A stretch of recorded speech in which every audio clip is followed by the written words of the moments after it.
Assalamualaikum warahmatullahi wabarakatuh. Kejaksaan Negeri Tanjung Pinang, lebih peduli, lebih melayani. Kembali lagi di podcast Kejaksaan Negeri Tanjung Pinang. Kali ini tamunya yaitu adalah Bapak Kepala Seksi Intelijen Kejaksaan Negeri Tanjung Pinang, yaitu Bapak Senopati. Kita akan membahas ya Pak terkait dengan intelijen. Bapak sehat? Alhamdulillah sehat. Apa sibuknya Bapak hari ini? Banyak juga kegiatan, banyak. Banyak. Termasuk undangan dari podcast ini.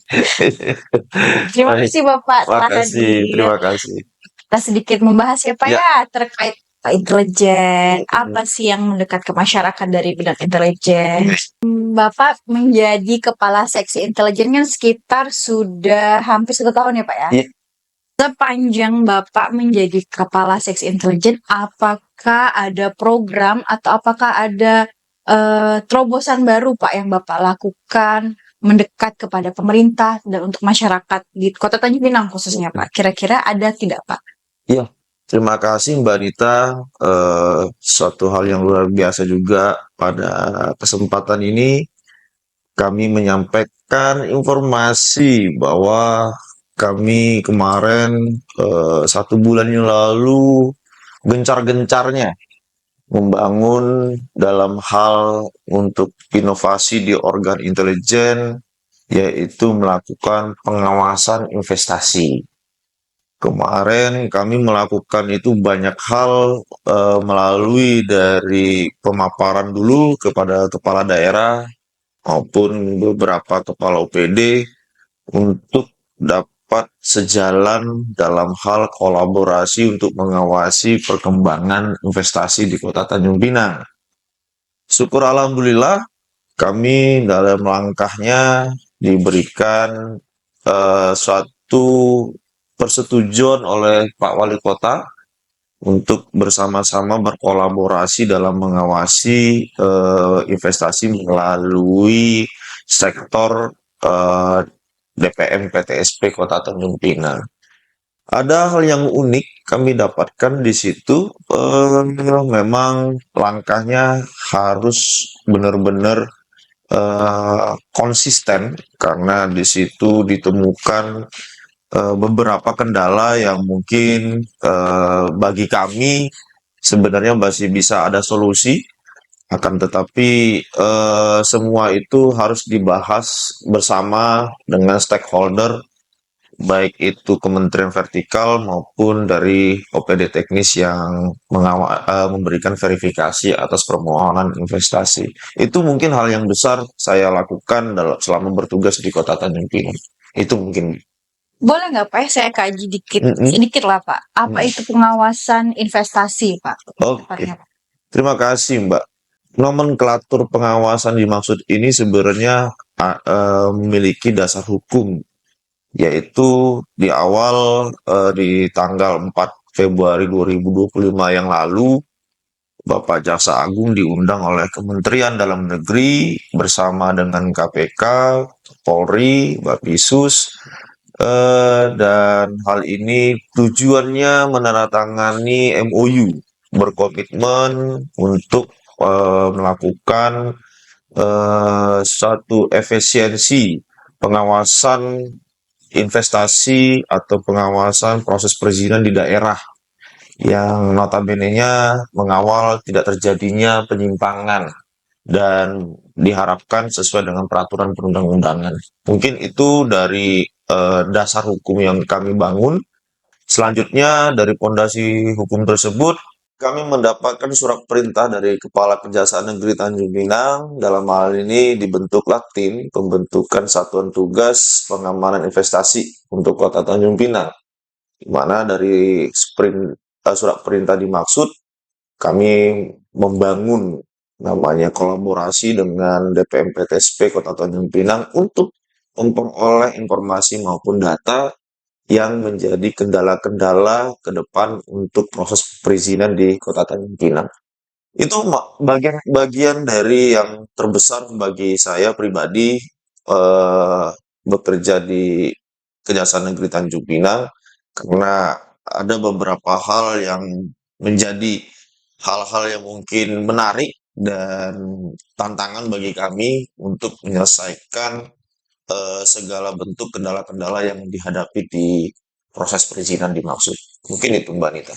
Tapi Pak, terkait dengan pengawasan ini, apakah memang kejaksaan itu terhubung langsung dengan prosesnya investasi Kota Tanjung Pinang atau hanya sekedar kita mengawasi, Pak? Nah, kemudian juga pertanyaan saya juga selanjutnya yaitu Pak, terkait dengan tadi Bapak menjelaskan bahwa dibentuknya Satgas ini agar tidak adanya penyimpangan-penyimpangan dalam investasi, ya Pak ya. Nah, apakah ini ibaratnya tidak ada api kalau tidak ada asap kalau tidak ada apinya, ya kan Pak? Kenapa dibentuknya Satgas ini? Apakah sebelum-sebelumnya memang sudah ada penyimpangan-penyimpangan terkait investasi? Seperti itu, Pak.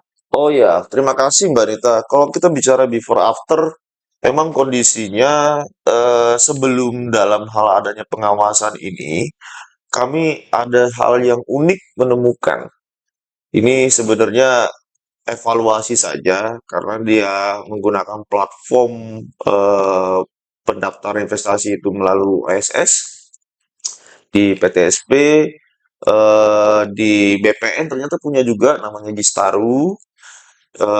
Ternyata ada juga yang mungkin lebih prinsip lagi di OPD teknis berupa PUPR yaitu SIMBG, sehingga ada tiga platform yang benar-benar menjadi fokus kita untuk mengawasi. Nah, pertanyaan Mbak Nita tadi, bagaimana teknis dalam hal mengawasi yang dimaksudkan? Apakah turun ke lapangan dan seterusnya? Dalam kaitan kewenangan yang didapatkan oleh OPD teknis tersebut, kami tidak melakukan intervensi. Artinya itu seperti umumnya saja proses yang dilakukan oleh pemohon sampai terdaftar di ketiga platform tersebut, di mana kami hanya melihat dari jumlah data, dan hal itu kami lakukannya pun pengawasannya melalui komunikasi via Zoom. Nah, via Zoom itu pun sebelumnya ada berkomunikasi lagi, yaitu melalui via grup pengawasan investasi yang kami sebut di sini. Di situ terdiri unsur dari OPD teknis di pemerintah Kota Tanjung Pinang, kepala seksi intelijen itu sendiri, operator dari bidang intelijen, dan beberapa operator dari beberapa OPD teknis berikut dari kementerian vertikal yang sifatnya berhubungan langsung dengan pelaksanaan verifikasi, seperti contohnya BPN, Skufindo, dan sejenisnya. Nah, untuk saat ini memang kalau berbicara kembali before after tadi, sebelumnya kami juga menyayangkan ini sebenarnya bentuk evaluasi saja. Ada sejumlah 104 miliar nilai investasi yang sampai saat ini perlu ada namanya kajian teknis di pihak PTSP, karena itu kami tidak dapat masuk terlalu jauh karena di situ ada miskomunikasi karena ada sistem yang ternyata pada saat itu dianggap posisinya apakah tertanam saja di platform OSS atau dianggap bisa diputihkan nanti di kemudian hari. Itu nggak, kami tidak tahu persis, tapi itu menjadi bahan temuan yang besar bagi kami karena nilai investasinya cukup besar. Jadi ada permohonan dari pihak eh, calon investor, tetapi sistem tidak bekerja dengan seharusnya karena tidak diteruskan kepada OPD teknis ataupun tidak berjalan otomatis, maka terjadinya lah penumpukan. Dan penumpukan itu ternyata dari tahun 2021 sampai dengan 2024 ada sekitar 100, lebih kurang 140-an calon investor yang mungkin eh, benar-benar harus dilakukan evaluasi lagi melalui PTSP. Informasi yang kami dapatkan dari PTSP, mereka akan menyurati ke Kementerian BKPM atau di sini dari Kementerian Investasi untuk melakukan evaluasi di OSS, apakah dapat dibuktikan karena si pemohon ini sendiri kami anggap sudah tidak ada lagi di dalam OSS, sehingga hanya tercantum pengajuan permohonannya. Oke.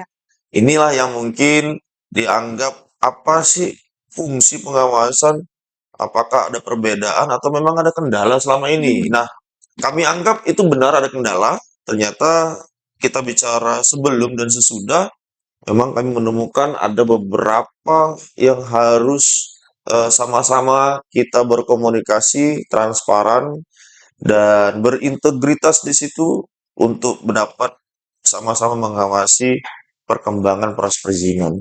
Itu Mbak Nita, ya ini sepanjang proses pengawasan kami tidak mengganggu pola pekerjaan ataupun pandangan dan kebijakan pihak OPD maupun kementerian saat mereka menetapkan atau menolak atas permohonan calon investor. Itu hanya sebatas menguji data yang diperoleh dalam platform, lalu perkembangannya kalau dari SOP yang kami bentuk itu 36 hari 14 jam. Jadi lebih dari itu, setidak-tidaknya kami sebagai tim pengawas melakukan suatu diskusi. Apa yang menjadi kendala dan apa yang harus dilakukan oleh kita untuk dapat mempermudah calon investor tersebut mendapatkan jawaban yang sebenarnya. Mungkin itu. Karena tadi lebih kurangnya memang itu terkait adanya kendala-kendala di lapangan ya Pak ya, adanya dana yang sekitar calon investor yang mengendap Menurut aplikasi itu ya Pak ya. iya, Oke lah, itu kan kita mungkin akan membahas kepada instansi yang terkait ya Pak ya. betul. Tapi saya di sini sedikit, bukan sedikit ya Pak, berfokus kepada apa sih penguasaan investasi yang telah inovasikan di Tanjung Pinang.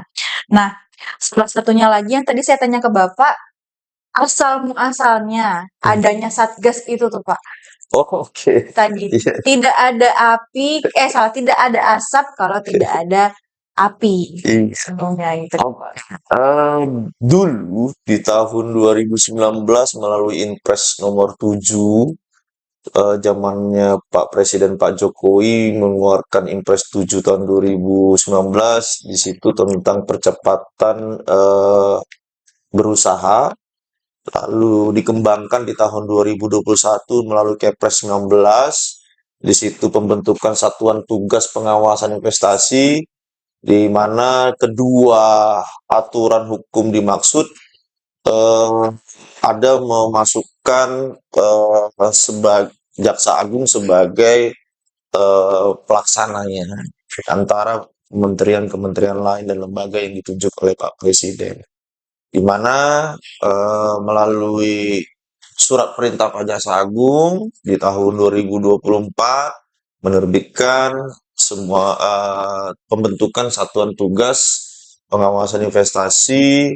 yang ditunjuk yang bertanggung jawab ditunjuk oleh Pak Jaksa Agung, yaitu pada bidang intelijen, yaitu langsung Pak Jaksa Agung Muda Intelijen ditunjuk langsung, sehingga secara turunan dari pusat ke provinsi, ke Kejati, dan Kejati menerbitkan juga timnya berikut dengan kami yang di Satker di Kejaksaan Negeri juga dibentuk oleh Buka Jari. Mungkin itu sebagai lahirnya pembentukan Satuan Tugas Pengawasan Investasi. Tapi apakah ada kasus-kasus yang menyimpang Pak terkait investasi itu Pak? Apakah Ya, ada? mungkin untuk Kejaksaan Negeri Tanjung Pinang sendiri memang belum ada, tetapi banyak beberapa maupun di Kejaksaan Agung sendiri sudah beberapa kali menaikkan satu kasus tindak pidana korupsi terkait perizinan, dan beberapa daerah tempat provinsi lainnya juga ada. Namun untuk di Kejaksaan Negeri Tanjung Pinang sampai saat ini dalam pengawasan belum ditemukannya sesuatu tanda-tanda adanya penyimpangan gratifikasi maupun tindak pidana korupsi. Kemudian Pak, Intel itu kan kalau masyarakat umum tahu ya Pak ya, itu kan sifatnya rahasia Pak. Baik. Hampir sebagian besar yang kita laksanakan Intel itu sifatnya R atau rahasia ya Pak ya. Iya. Nah, adanya pengawasan investasi ini Pak, outputnya ke masyarakat Pak, itu seperti apa? Apakah ini hanya untuk dapat dimanfaatkan oleh para investor saja, atau masyarakat umum pun dapat tahu hasilnya terkait dengan penguasaan investasi ini Pak? Baik, terima kasih Mbak Nita. Ini pertanyaan yang bagus dan sulit untuk saya jawab. Sebenarnya begini Mbak Nita, tujuan dari segala bentuk MOU yang dilakukan Pak Jaksa Agung bersama dengan Menteri Dalam Negeri, KPK, Kapolri, dan Bapisus tersebut memang memiliki target, misi, dan visi yang sama berkomitmen untuk peningkatan pendapatan asli daerah.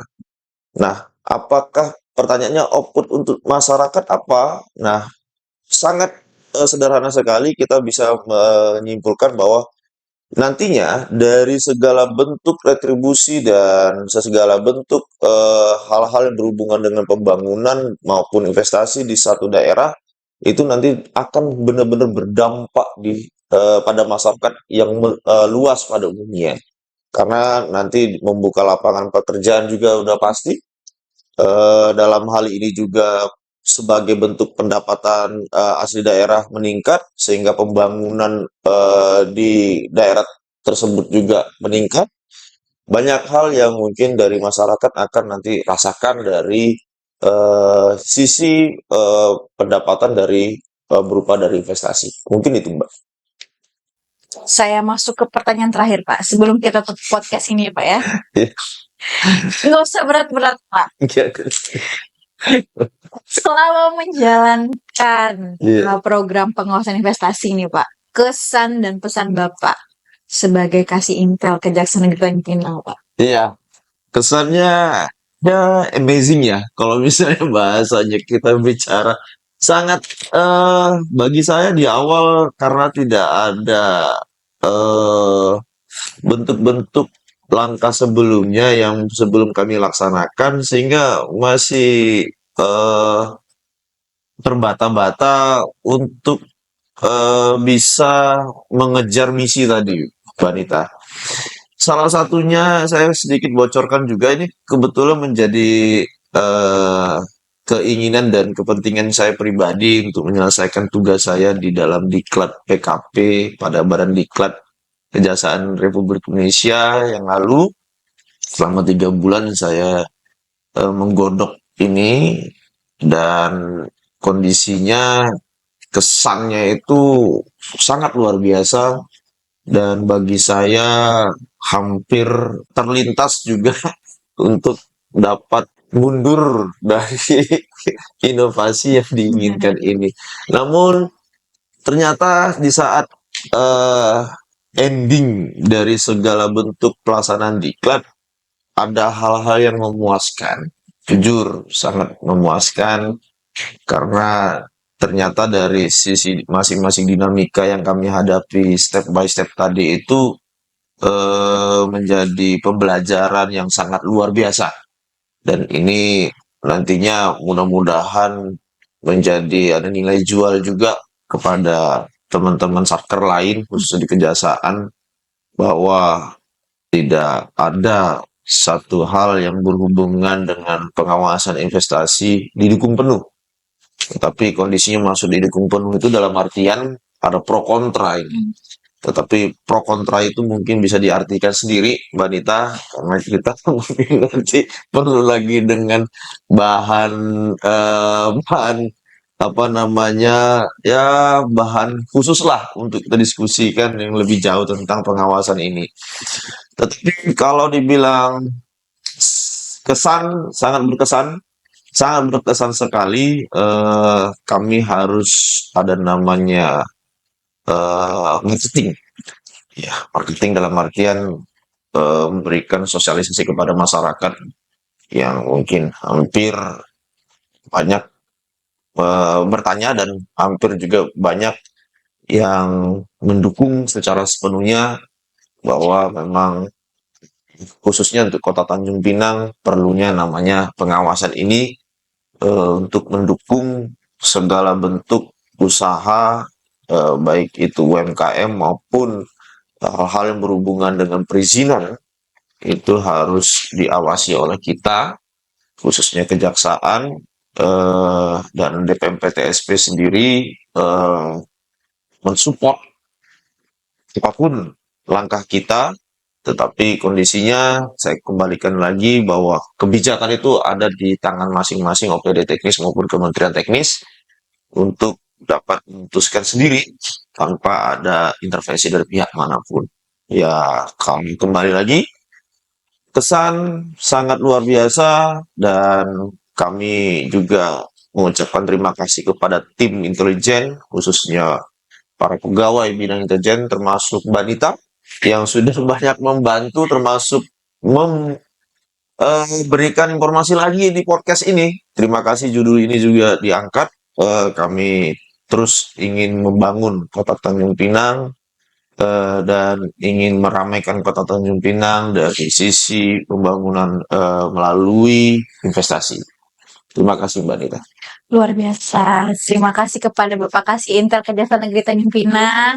Semoga inovasinya dari Bapak Kasih Intel ini menjadi Iya, contoh di Kejaksaan Negeri yang lain ya Pak ya. iya, amin, amin. Semoga menjadi eh apa ya?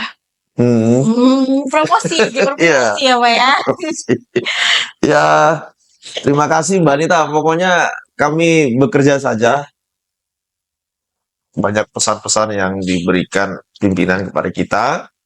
Pada prinsipnya, kami kembalikan lagi kepada masyarakat, apapun yang kami lakukan semata-mata untuk membangun Kota Tanjung yang lebih baik. Benar. Mungkin itu.